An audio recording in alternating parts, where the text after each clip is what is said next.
अस्सलाम वालेकुम दोस्तों, मैं हूं ज़फ़रुल्लाह। मैं हाज़िर हूं DDX की एक और वीडियो के साथ। आज हम सीखेंगे स्पार्कलाइन। स्पार्कलाइन क्या है और ये किस तरह काम करता है।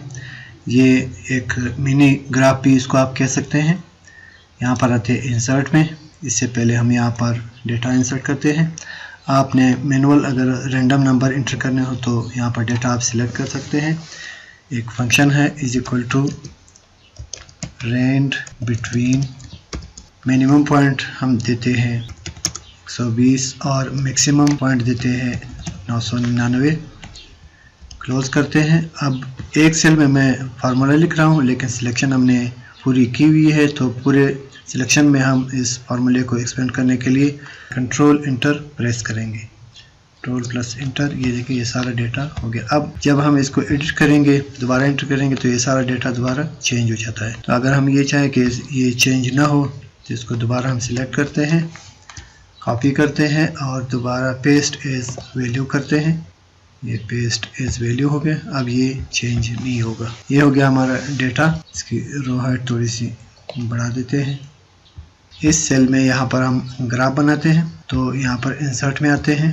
ये स्पार्कलाइन का ग्रुप है। स्पार्कलाइन, इसमें लाइन, कॉलम, विन लॉस, ये 3 किस्म के ग्राफ्स हैं। अब यहाँ पर क्लिक करते हैं। यहाँ पर डेटा रेंज, हमारा डेटा रेंज कौन सा है, ये या तो आप रो वाइज सिलेक्शन कर सकते हैं या कॉलम वाइज। और यहाँ पर आपका जो टारगेट सेल है वो ये ऑलरेडी सिलेक्टेड है। इसको ओके कर देते हैं। ये देखिए यहाँ पर ये ग्राफ बन गया। अब इसको थोड़ा सा विजिबल बनाने के लिए कॉलम को थोड़ा सा वाइट कर देते हैं। ये हमारे पास ग्राफ बन गया। अब यहाँ पर आप इसको कॉपी करके नीचे भी पेस्ट कर सकते हैं, या तो इसी तरह भी ड्रैग कर सकते हैं। ये हर सेल अपने रेंज के हिसाब से ग्राफ बना रहा है। अब यहाँ पर आते हैं। ये देखिए हम एक स्पार्कलाइन को सिलेक्ट करते हैं, ये पूरा कॉलम सिलेक्ट हो जाता है। ये इसलिए कि यहाँ पर ये ग्रुप दिया हुआ है। ये इसको हम अनग्रुप करते हैं। ये अनग्रुप हो गए। अब हर स्पार्कलाइन को हम अलग अलग सिलेक्ट कर सकते हैं, लेकिन ग्रुप करने का फ़ायदा ये है कि आप एक स्पार्कलाइन को जो भी फॉर्मेटिंग दोगे सब पे अप्लाई होगा। अब ये अनग्रुप है, ये हर एक को अलग अलग फॉर्मेटिंग देनी होगी। अब यहाँ पर आते हैं। यहाँ पर कोई भी आप स्पार्कलाइन फॉर्मेट उठा सकते हैं। येलो, ये देखिए ये सिर्फ येलो हो गया। अब सारे चेंज नहीं हो गए। अगर हम इसको ग्रुप कर देते हैं, ये ग्रुप हो गए, ये सारे एक जैसे हो गए। ठीक है। अब इसको हम चेंज करेंगे तो पूरे जो रेंज है ये सारे स्पार्कलाइन चेंज होंगे। अब इसकी यहाँ पर कुछ सेटिंग्स हैं। सबसे पहले यहाँ पर स्पार्कलाइन को आप कोई भी कलर दे सकते हैं। येलो, ये येलो कलर हो गया। और रेड कलर देना चाहें तो रेड कलर। और इसके बाद यहाँ पर मोर कलर में भी आप जा सकते हैं। यहाँ पर वेट, जो लाइन की थिकनेस है वो आप चेंज कर सकते हैं। यहाँ पर हम ये सिलेक्ट करते हैं, ये देखें। और इसके बाद यहाँ पर मार्कर कलर्स है। मार्कर कलर से पहले यहाँ पर आते हैं। यहाँ पर इसमें हम अगर मार्कर देना चाहें तो मार्कर हम दे सकते हैं। ये देखिए यहाँ पर ये मार्कर आ गए। मार्कर कलर सारे एक जैसे हैं। अब यहाँ पर आते हैं हाई पॉइंट। हाई पॉइंट को हम अलग कलर देते हैं। ये देखिए ये हाई पॉइंट है, इसका अलग कलर है, लेकिन ये सही विजिबल नहीं है। इसको चेंज करने के लिए यहाँ पर मार्कर कलर में आते हैं। हाई पॉइंट में देता हूँ येलो। ये देखिए सबका हाई पॉइंट येलो हो गया। अब हाई पॉइंट अगर मैं ख़त्म करना चाहूँ तो यहाँ पर हाई पॉइंट को डिसेलेक्ट करना। ये देखिए ये ख़त्म हो गया। और इसी तरह लो पॉइंट भी सबका सिलेक्ट हो गया, लेकिन यहाँ पर कलर सही विजिबल नहीं। ये देखिए अब इसका हाई पॉइंट और लो पॉइंट दोनों कलर हो गए। इसको हम ख़त्म कर देते हैं। नेगेटिव पॉइंट यहाँ पर है नहीं, तो इसलिए ये शो नहीं कर रहा है। अब इसको मैं नेगेटिव कोई भी नंबर देता हूँ। ये देखिए यहाँ पर इस ग्राफ में ये नेगेटिव आ गया। और बाकी सारा डेटा जो ग्राफ है वो इसलिए चेंज हो गया क्योंकि पहले नेगेटिव पॉइंट नहीं था, तो ये सारे पॉजिटिव में शो कर रहा था। अब ये नेगेटिव भी आ गया, तो बाकी सारे वैल्यूज़ ऊपर चले गए। और जिधर भी हम नेगेटिव पॉइंट देंगे, अब यहाँ पर मैं एक और नेगेटिव पॉइंट देता हूँ 100। ये देखिए नेगेटिव पॉइंट ब्लो हो गए। इसके बाद यहाँ पर आते हैं डिज़ाइन में। फर्स्ट पॉइंट इनका ये देखिए सबका हाईलाइट हो गया। और इसी तरह इसके बजाय लास्ट पॉइंट, ये लास्ट पॉइंट हाईलाइट हो गया। और मार्कर्स हमने नहीं देने तो ये ख़त्म हो गए, देने तो ये देखिए यहाँ पर आ रहा है। और इसी तरह यहाँ पर आते हैं edit group location and data. देखिए यहाँ पर इसका डेटा रेंज है A1 to G9 और यहाँ पर इसका ग्रुप रेंज है, ग्रुप रेंज ही। इसको आप चेंज करके एक सेल भी दे सकते हैं, वो फिर ग्रुप से आउट हो जाएगा। इसको ओके कर देते हैं। अगर आपने चेंज करना हो तो यहाँ पर आपको आना होगा। और एडिट सिंगल स्पार्कलाइन डेटा, अब यहाँ पर सिंगल इसलिए नहीं आ रहा है क्योंकि यहाँ पर ये ग्रुप है। इसको अनग्रुप कर देते हैं। इसको एक को सिलेक्ट करके यहाँ पर एडिट सिंगल स्पार्कलाइन डेटा, ये देखिए ये इसका डेटा सिलेक्ट हो गया। डेटा अगर आपने चेंज करना है तो आप चेंज भी कर सकते हैं। और इसके बाद यहाँ पर आते हैं हिडन एंड एम्प्टी सेल्स। अगर यहाँ पर हम कोई सेल हाइड करें या इसको ब्लैंक छोड़े तो उसमें क्या होगा। यहाँ पर आते हैं हिडन एंड एम्प्टी सेल, ये गैप शो करे या एज अ ज़ीरो शो करे या डायरेक्ट अगले पॉइंट के साथ कनेक्ट करे। तो यहाँ पर गैप हम क्लिक करते हैं, यहाँ पर ओके कर देते हैं। अब यहाँ पर मैं एम्प्टी सेल डिलीट कर देता हूँ, ये देखिए गैप आ गया इसमें। और अगर इसको मैं डेटा देकर हाइड कर दूँ, देखिए ये हाइड हो गया।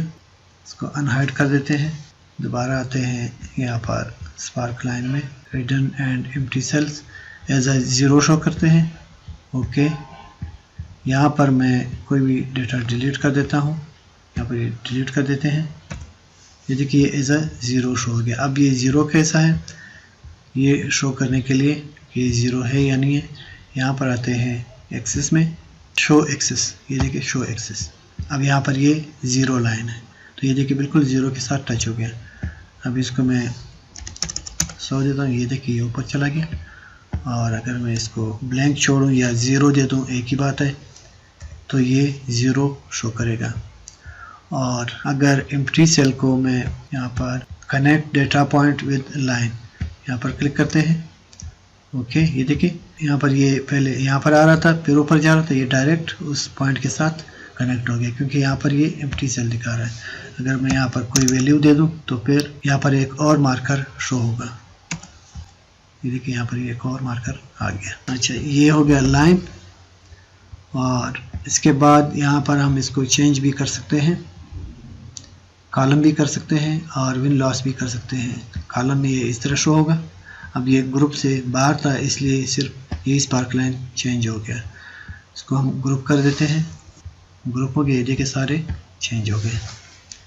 अब फॉर्मेटिंग में चेंज कर देता हूँ, सबकी उसी हिसाब से चेंज हो जाती है, ये देखिए। अब इसमें सिर्फ लास्ट पॉइंट का कलर चेंज है, वो इसलिए कि हमने यहाँ पर सिर्फ लास्ट पॉइंट ही सिलेक्ट किया है। अब सबको सिलेक्ट करते हैं। जो कॉलम है उसमें मार्कर नहीं होता इसलिए ये इनविजिबल हो जाता है। अब यहाँ पर सारे पॉइंट जो है ये नज़र आ रहे हैं। इसको कोई और फॉर्मेट देते हैं। फर्स्ट पॉइंट पॉजिटिव पॉइंट्स और यहाँ पर ये नेगेटिव पॉइंट्स है। लास्ट पॉइंट है नेगेटिव में, फिर लो पॉइंट और नेगेटिव अलग अलग शो करते हैं। ये देखिए -800। देखिए अब ये नेगेटिव का सारा जो कलर है वो रेड है। अब हम लो पॉइंट को चेंज कर देते हैं ताकि यहाँ पर हमें सही नज़र आए। यहाँ पर आते हैं नेगेटिव पॉइंट्स, ये नेगेटिव पॉइंट्स रेड है, इसको हम येलो कर देते हैं। ये देखिए ये येलो हो गया। अब ये भी नेगेटिव पॉइंट है लेकिन ये चेंज नहीं हुआ, वो इसलिए कि यहाँ पर जो लो पॉइंट है वो रेड है, लो पॉइंट रेड है और जो नेगेटिव है वो येलो है। अब यहाँ पर मैं कोई और नेगेटिव नंबर देता हूँ -200। देखिए ये भी येलो है और ये -200 को मैं -900 कर देता हूँ तो फिर ये जो है ये 800 ये येलो हो जाता है, ये फिर रेड हो जाता है। ये देखिए ये येलो हो गया और जो मिनिमम पॉइंट है वो येलो हो गया। अब यहाँ पर ये लाइन जो है सिर्फ सेकंड स्पार्क लाइन में नज़र आ रहा है, बाकी सब में नज़र नहीं आ रहा। वो इसलिए कि यहाँ पर सारे वैल्यूज़ पॉजिटिव है। अब यहाँ पर किसी में भी हम नेगेटिव नंबर देंगे, ये देखिए ये लाइन आ गई। अब ये वैल्यू कम है तो इसको बढ़ा देते हैं।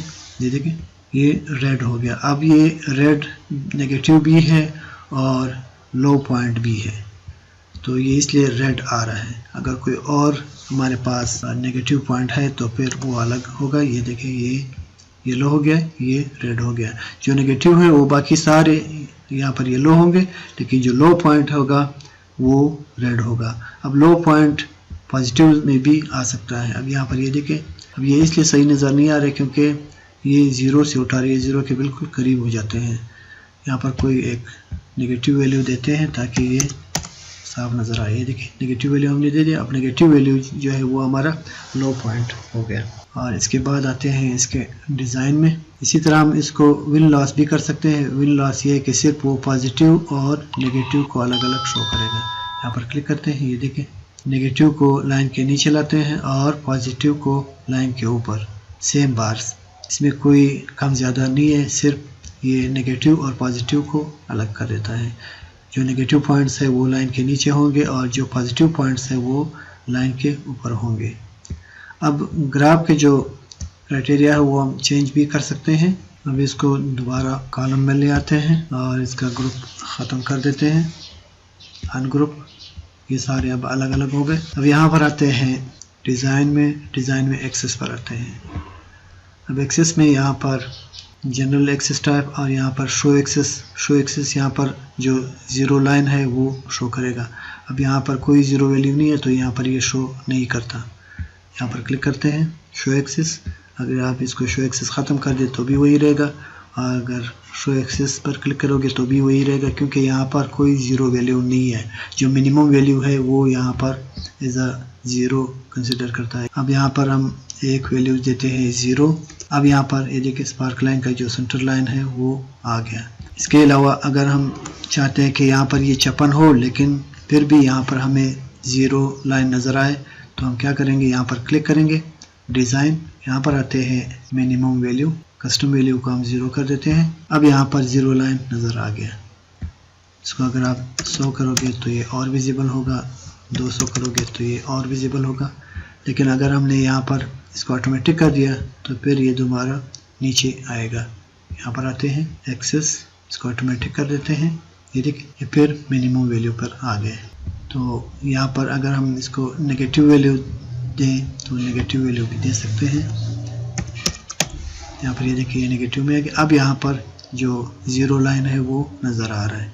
अब इसको ख़त्म करने के लिए हम यहाँ पर शो एक्सेस पर क्लिक करते हैं, ये ख़त्म हो गया। और यहाँ पर इसका मैक्सिमम जो टारगेट है वो भी हम सेट कर सकते हैं। अब यहाँ पर जो मैक्सिमम वैल्यू है वो इसका मैक्सिमम टारगेट है। अब यहाँ पर हम देते हैं 1500 तो इसका मैक्सिमम 1500 हो गया और मिनिमम इसका यहाँ पर ये -400 है। अब हम इसका मैक्सिमम और मिनिमम दोनों चेंज करते हैं। यहाँ पर एक्सेस में आते हैं मिनिमम वैल्यू -500 में देता हूँ। ओके, ये देखिए मिनिमम वैल्यू 500 हो गया। अब इस 400 का मैं -200 कर दूँ तो भी वही रहेगा ग्राफ साइज़। अगर इसको मैं पॉजिटिव में कर दूँ तो भी हमारा ग्राफ साइज़ वही रहेगा, क्योंकि हमने मिनिमम को वैल्यू दिया था, कस्टम वैल्यू दिया था। और इसी तरह मैं मैक्सिमम को भी वैल्यू देता हूँ, कस्टम वैल्यू। यहाँ पर मैं मैक्सिमम वैल्यू को देता हूँ 3000। क्या करते हैं, ये देखिए अब ये इस मैक्सिमम वैल्यू को as a graph maximum consider नहीं करेगा, क्योंकि हमने वहाँ पर 3000 दिया था कि हमारा ग्राफ जो है वो 3000 तक हो, लेकिन वैल्यू हमारा 1500 तक है। तो यहाँ पर ये हाफ में शो कर रहा है। अगर हम वो 3000 वहाँ से हटा देते हैं तो यहाँ पर जो सबसे मैक्सिमम वैल्यू होता है ग्राफ का मैक्सिमम लिमिट भी वही बन जाता है। अब यहाँ पर आते हैं, इसका मैं यहाँ पर मैक्सिमम वैल्यू ख़त्म करके ऑटोमेटिक कर देता हूँ। ये देखिए वही 1500 जो मैक्सिमम वैल्यू था डेटा में वो ग्राफ का मैक्सिमम लिमिट भी बन गया। अब यहाँ पर मैंने फर्ज करे -500 दिया है, यहाँ पर ये नज़र आ रहा है, लेकिन मैं इसका मिनिमम जो लिमिट है वो 0 कर देता हूँ तो फिर ये नेगेटिव वैल्यू शो नहीं करेगा। यहाँ पर डिज़ाइन में आते हैं मिनिमम वैल्यू, इसको मैं 0 करता हूँ। ओके, यहाँ पर ये देखिए जो नेगेटिव वैल्यू था वो शो नहीं किया इसने, क्योंकि मेरा मिनिमम लिमिट 0 था। तो यहाँ पर ये माइनस में है इसलिए ये शो नहीं कर रहा है। और ये जो है डिलीट करने से ये डिलीट नहीं होगा, क्योंकि यहाँ पर डेटा हमने कोई दिया ही नहीं है। ये स्पार्क लाइन ग्राफ है, इसको डिलीट करने से ये डिलीट नहीं होगा। अगर हमने इसको डिलीट करना हो तो हम क्या करेंगे, यहाँ पर सिलेक्ट करते हैं, इसको पहले ग्रुप बनाते हैं, क्योंकि क्लियर 2 किस्म के क्लियर हैं। यहाँ पर आते हैं, अगर हमने इसको क्लियर सिलेक्टेड स्पार्क लाइन, ये सिलेक्टेड स्पार्क लाइन को हमने ख़त्म करना है तो ये क्लिक करेंगे। ये देखिए ये सारा ग्रुप था, अब ये ग्रुप से निकल गया क्योंकि ये डिलीट हो गया। इसको कंट्रोल Z करते हैं, यहाँ पर डिज़ाइन में आते हैं, क्लियर पूरे ग्रुप को डिलीट करते हैं। देखिए यहाँ पर ये पूरा ग्रुप डिलीट हो गया। तो ये थे आज स्पार्कलाइन के बारे में। तो उम्मीद करता हूँ कि आपको बहुत कुछ सीखने को मिला होगा। तो वीडियो पसंद आए तो लाइक करें, शेयर करें अपने दोस्तों के साथ, और जिन दोस्तों ने अभी तक मेरे चैनल को सब्सक्राइब नहीं किया है वो चैनल को सब्सक्राइब करें और साथ में बेल नोटिफिकेशन भी ऑन करें ताकि इस तरह की मुफीद और नई आने वाली वीडियोस हर वक्त आप तक पहुँच सके। मुझे अपनी दुआओं में याद रखें। अल्लाह हाफिज़।